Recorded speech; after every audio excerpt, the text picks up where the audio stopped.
kanyang boses ang umalingaw-ngaw, matatag at malalim. Si tatay ang tawag sa kanya, sa puso ng bawat isa.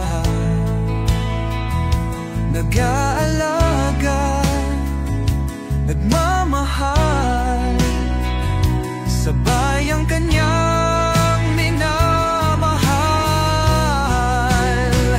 Tatay ng bayan ang kanyang pangalan, sa bawat patak ng pawis, sa bawat sakripisyo, sa bawat hakbang, sa bawat panalangin, para sa bayan, para sa kinabukasan.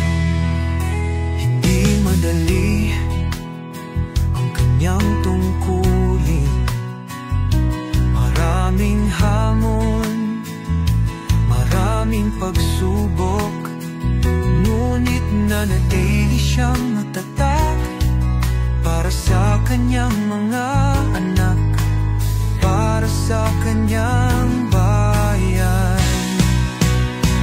Tatay ng bayan ang kanyang pangalan, sa bawat patak ng pawis, sa bawat sakripisyo, sa bawat hakbang, sa bawat panalangin, para sa bayan, para sa kinabukasan. Sa bawat pag-iyak, sa bawat pagdawa, sa bawat tagumpay, sa bawat pagsubok, ang kanyang puso ay para sa bayan. Ang kanyang pangarap para sa kinabukasan.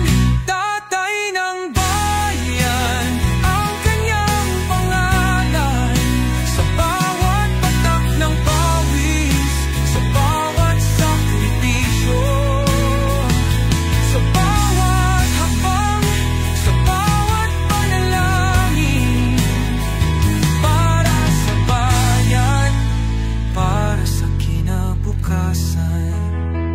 Tatay ng bayan ang kanyang pangalan, sa puso ng bawat isa, sa bawat puso ng Pilipino. Isang alamat, isang bayani. Si tatay ang ating gabay, ang ating inspirasyon.